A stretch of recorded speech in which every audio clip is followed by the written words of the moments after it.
Magandang hapon, magandang gabi, magandang umaga. Like and follow po sa admin OFW sa Facebook page group po. Follow yung like. Well, sa mission page po. Like and follow, stars nyo follow pa. Like and follow po. Bicol Vloggers Group. Like and follow. Welcome to my Facebook. Hando ko siya na like my YouTube channel po.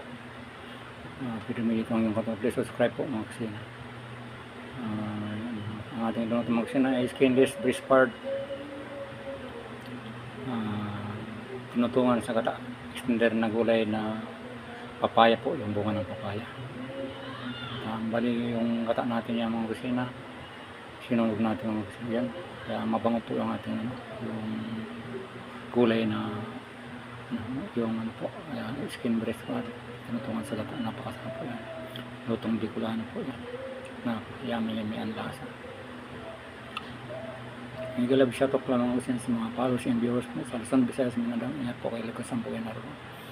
Sa mga OFWs, ingat po kayo lagi.